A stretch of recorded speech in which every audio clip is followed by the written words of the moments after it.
बिस्मिल्लाहिर्रहमानिर्रहीम। तमाम देखने वाले स्टूडेंट्स को प्रोफेसर इकबाल हैदर भट्टी का सलाम। माय डियर स्टूडेंट्स, आज हम मैकेनिक्स का एक नया चैप्टर स्टार्ट करने जा रहे हैं जिसका नाम है फ्रिक्शन। अगर आप क्यू के गौरी की बुक फॉलो कर रहे हैं तो क्यू के गौरी की बुक में ये चैप्टर नंबर 5 के नाम से जाना जाता है, और अगर आप मेरी बुक फॉलो कर रहे हैं तो मेरी बुक के अंदर ये चैप्टर नंबर 4 है। फ्रिक्शन के बारे में आप मैट्रिक क्लासेस में काफ़ी डिटेल के साथ पढ़ के आ चुके हुए हैं। फ्रिक्शन के फ़ायदे क्या हैं, नुकसानात क्या हैं, ठीक है। इन चीज़ों का हमारे साथ यहाँ पे कोई कंसर्न नहीं है। हम सिर्फ फ्रिक्शन को डिफ़ाइन करेंगे और फ्रिक्शन को डिफ़ाइन करके उसके बाद इससे रिलेटेड जो आर्टिकल्स और क्वेश्चंस वगैरह हैं उनको सॉल्व करेंगे। एडवांटेजेस डिसएडवांटेजेस वगैरह जो है वो हमारे सिलेबस का हिस्सा नहीं है। फ्रिक्शन क्या होती है? Let two bodies A and B are in contact at the point O by some external force. फर्ज किया कि ये मेरे पास एक बॉडी ए है,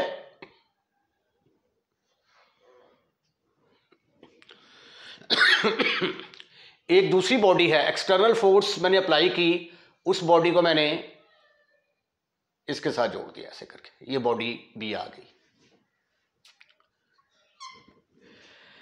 let two bodies A and B are in contact at the point O. ये दो bodies हैं ए और बी जो कि पॉइंट ओ पर एक दूसरे के साथ जुड़ गई हैं बाय सम एक्सटर्नल फोर्स। कोई फोर्स मैंने अप्लाई की, अप्लाई करके मैंने इनको जोड़ दिया। Now by Newton's law, Newton's जो थर्ड लॉ ऑफ मोशन है उसमें क्या होता है? Action and reaction are equal but opposite in direction. तो बाय न्यूटन लॉ अगर ये फोर्स बी जो है, ये जो बॉडी बी जो है ये फोर्स लगाती है बॉडी ए के ऊपर। फर्ज कर लिया कि ये जो फोर्स है इस फोर्स का नाम है आर बार। ये बॉडी बी जो है ये बॉडी ए के ऊपर फोर्स लगाती है, तो न्यूटन के तीसरे कानून के मुताबिक बॉडी ए भी सेम फोर्स अप्लाई करेगी जिसका मैग्नीट्यूड तो सेम होगा लेकिन डायरेक्शन इसकी क्या होगी? ऑपोजिट होगी, राइट। अब हम किसी भी फोर्स के रिजॉल्व पार्ट ले सकते हैं। चैप्टर नंबर 2 के अंदर हमने डिस्कस किया, ठीक है, फोर्सेस के रिजॉल्व पार्ट्स लेते रहे हैं। अगर दो फोर्सेस के दो कंपोनेंट्स का दरमियानी एंगल 90 डिग्री हो तो उनको हम कहते हैं कि ये रिजॉल्व पार्ट्स हैं। तो यहाँ पे आर बार के मैं दो रिजॉल्व पार्ट्स लेने लगा हूँ। एक मैंने ले लिया अलोंग दी कॉमन टेंजेंट, इसका नाम रख दिया मैंने एफ, और एक मैंने ले लिया इसके परपेंडिकुलर।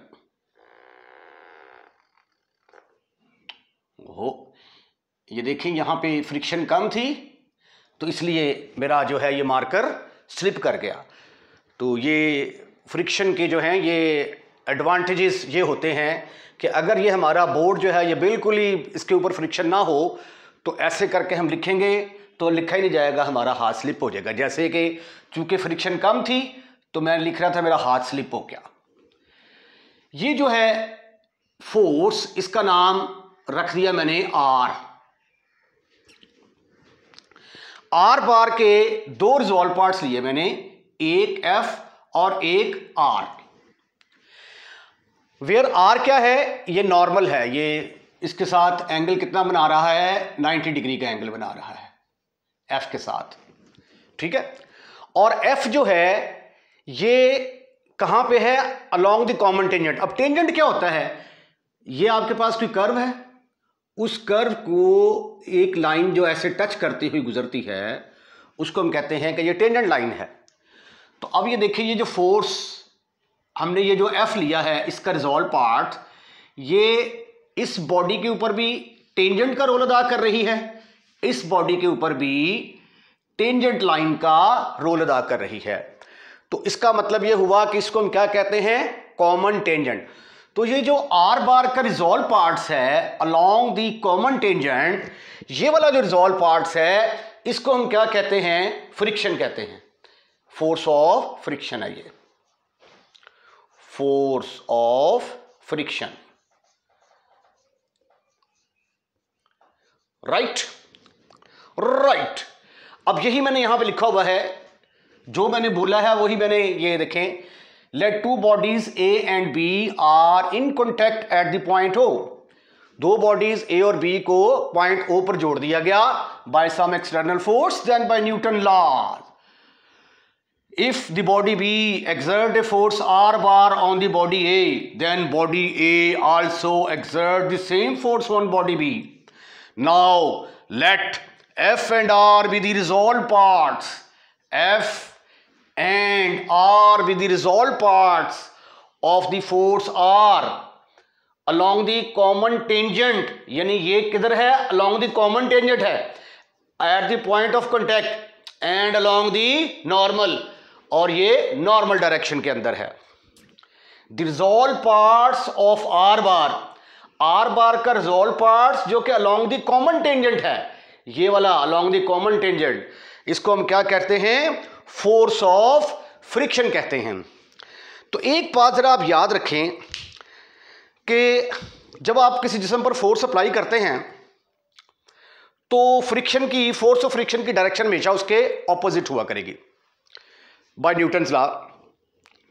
फर्ज किया कि आपके पास कोई एक हैवी बॉडी है, आप हैवी बॉडी को रस्सी के साथ बांधकर आप उसको ड्रैग करते हैं, आप उसको खींचते हैं, फोर्स आप लगा रहे हैं लेकिन बॉडी मूव नहीं कर रही।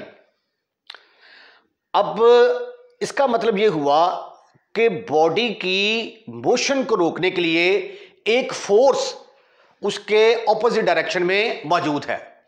हम इधर खींच रहे हैं, ऑपोजिट डायरेक्शन में कोई फोर्स है जो बॉडी की मोशन को रोकने की कोशिश कर रही है। अगर हम फोर्स को आहिस्ता आहिस्ता बढ़ाते जाएं फोर्स, तो वो भी जो है फोर्स जो उसकी ऑपोजिट डायरेक्शन में है वो भी अपना मैक्सिमम जो है वो जितनी एफर्ट कर सकती है वो कर रही होगी। एक स्टेज ऐसी आएगी कि आप थोड़ी सी फोर्स और अप्लाई करेंगे तो बॉडी मूव करना शुरू कर देगा। जब बॉडी मूव करना शुरू कर देगा तो उस वक्त, या बॉडी पहले जब just eight the point of moving होगा, उस वक्त जो फ्रिक्शन होगी वो मैक्सिमम फ्रिक्शन होगी जो उसकी बॉडी की मोशन को रोक सकती है। जब बॉडी मूव करना शुरू कर देगा तो फ्रिक्शन फिर भी उसके ऊपर अमल कर रही होती है, ठीक है। जब बॉडी मूव करना शुरू कर देता है तो फिर वो उस फ्रिक्शन को हम कहते हैं डायनामिक्स फ्रिक्शन। और जब बॉडी मूव नहीं करता, बॉडी मूव करने से पहले पहले, when the body is just eight the point of moving, उसको हम कहते हैं स्टैटिक फ्रिक्शन। और ये जो आपकी डायनामिक फ्रिक्शन है इसको हम काइनेटिक फ्रिक्शन भी कहते हैं।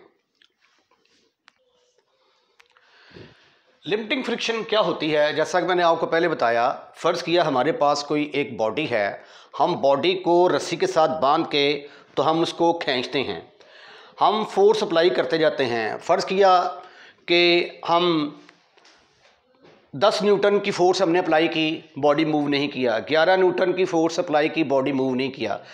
आहिस्ता आहिस्ता अप्लाई करते करते हम 30 तक पहुंच गए।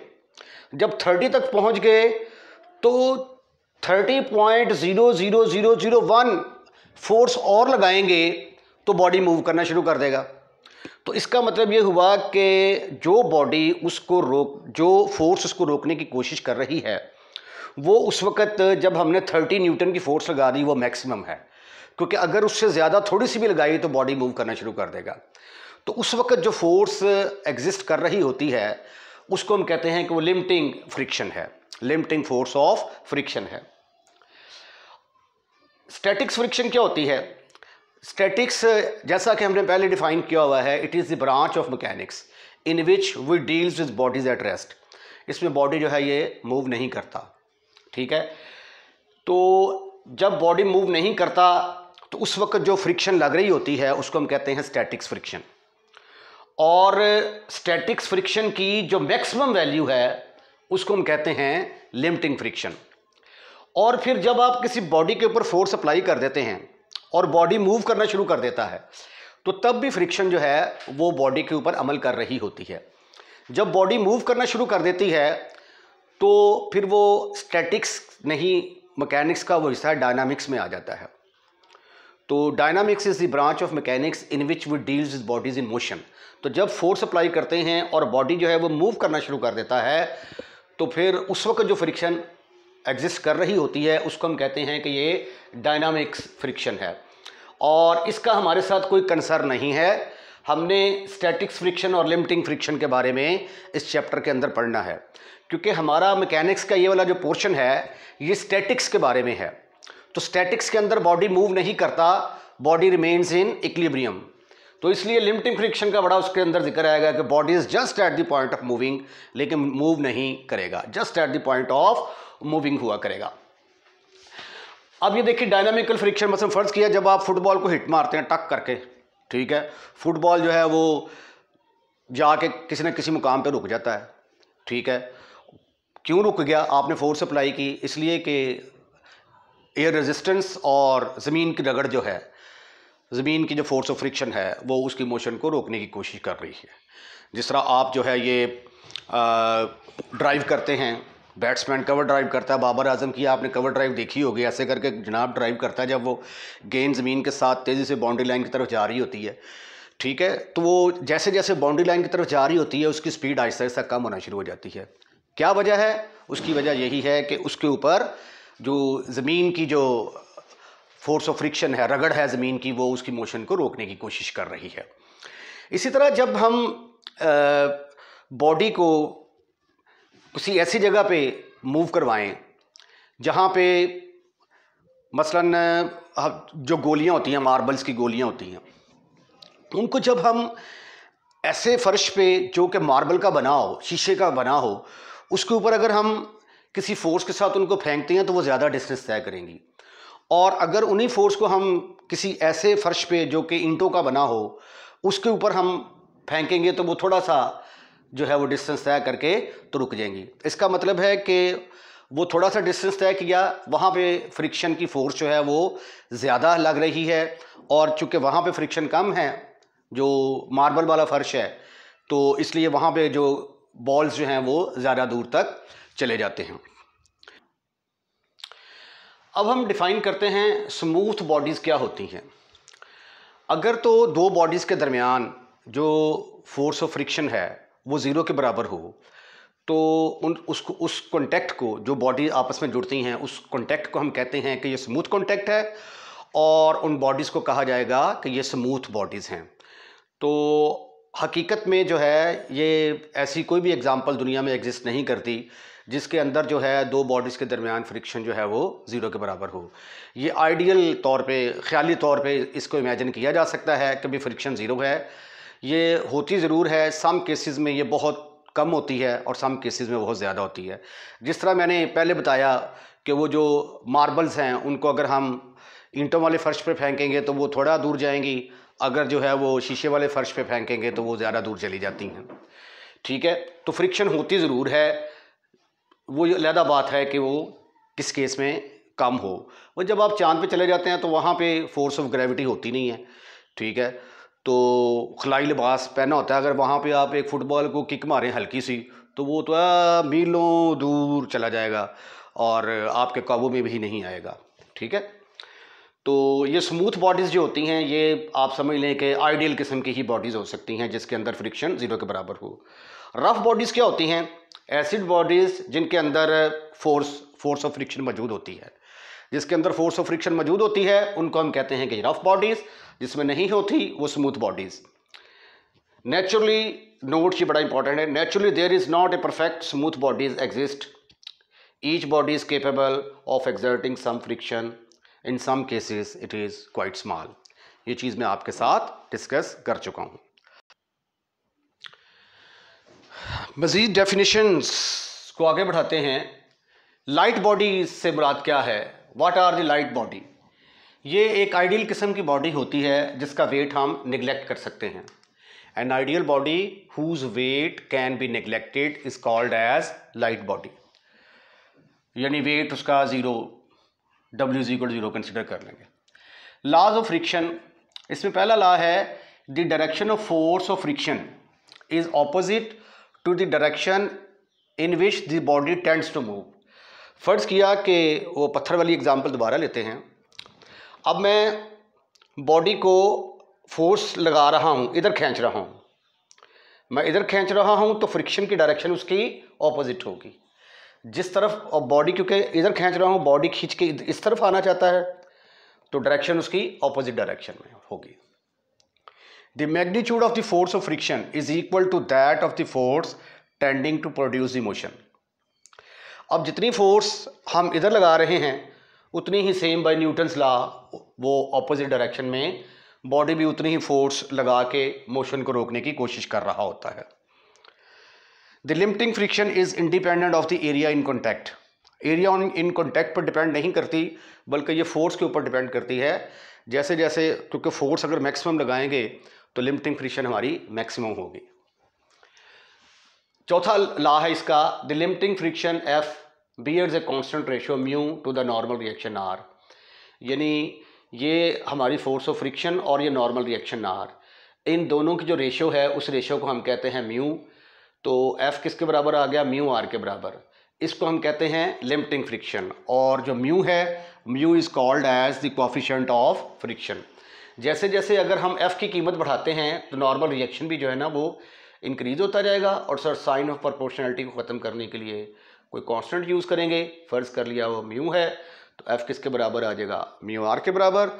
And mu is called as coefficient of friction.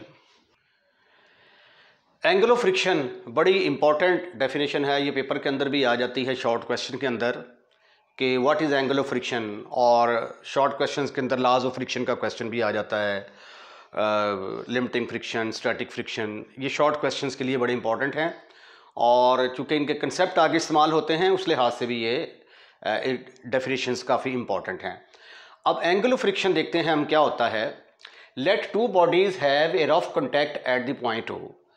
फ़र्ज़ किया कि दो बॉडीज़ हैं, ये पॉइंट ओ के ऊपर आके जुड़ती हैं, have rough contact at the point O. ठीक है ना, ये एक बॉडी इस तरह की थी, एक बॉडी इस तरह की थी, इनको हमने पॉइंट ओ के ऊपर जोड़ दिया था। ठीक है, उसके बाद फिर ये हमने एक फोर्स ली थी आर बार, और इधर जो है ये हमने एफ लिया था और इसके परपेंडिकुलर आर। तो ये पैरेललोग्राम जब कंप्लीट करेंगे तो ये जो है ये इनका क्या आ जाएगा, रिजल्टेंट। तो हमने ये वाला जो पोर्शन है ना, सिर्फ इतना पोर्शन वो हमने यहाँ पे ड्रॉ किया है। Let two bodies have rough contact at the point O. यहाँ पे दो बॉडीज जुड़ी हुई हैं। Let F and R be the resolve part of the resultant. ये रिजल्टेंट आर बार है, इसके दो रिजॉल्व पार्ट, एक F that is along the common tangent और ये अलोंग द नॉर्मल लिया है हमने, दो रिजॉल्व पार्ट्स लिए हैं। With resolve parts of are bar in the direction of common tangent and along the normal.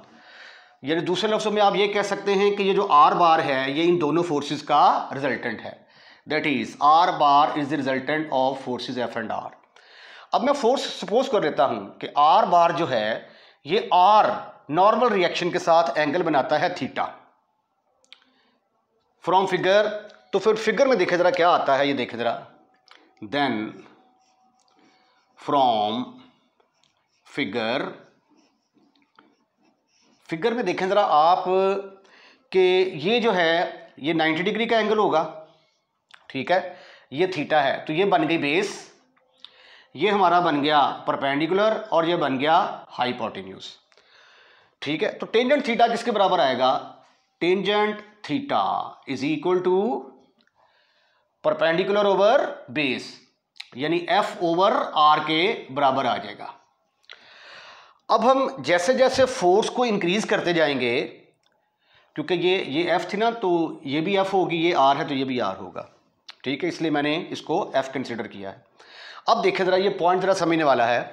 अगर मैं फोर्स को बढ़ा देता हूं, ये फोर्स यहां तक आ गई, ये देखें। ठीक है, तो फिर फिगर क्या बनेगी, फिगर बनेगी ये, राइट। तो ये देखें, ये पहले एंगल थीटा था, अब ये एंगल इंक्रीज हो गया, एंगल बढ़ गया है। तो जैसे जैसे हम एफ बढ़ाते जाएंगे थीटा बढ़ता जाएगा, लेकिन एफ को हम लिमिटिंग फ्रिक्शन म्यू आर से ज़्यादा बढ़ा ही नहीं सकते। तो जब एफ को हम लिमिटिंग फ्रिक्शन तक ले जाएंगे तो यहाँ पे जो एंगल आहिस्ता आहिस्ता इंक्रीज हो रहा था वो एंगल भी हमारा मैक्सिमम पोजीशन पर आ जाएगा, मैक्सिमम एंगल आ जाएगा। फर्ज कर लिया कि उस वक्त जो एंगल है हमारा वो एंगल है हमारा लैम्डा, ठीक है। But F can not be more than limiting friction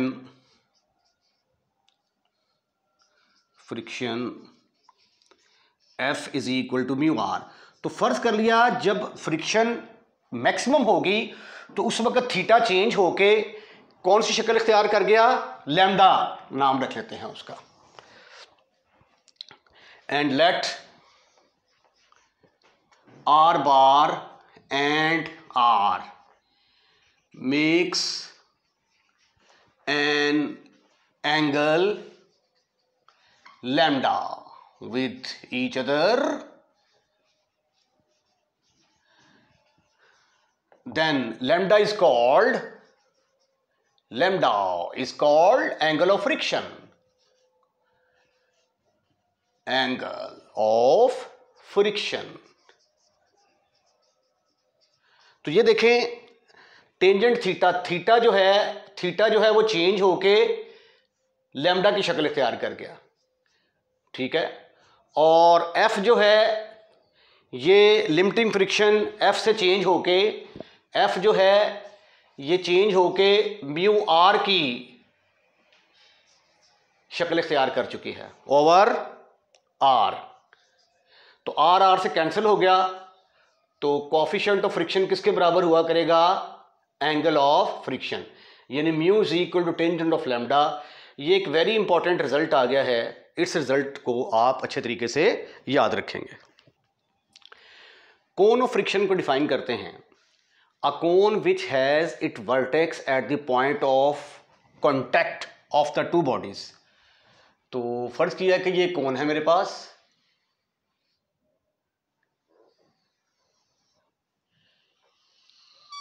ये जो है ये कोन का वर्टेक्स कहलाता है।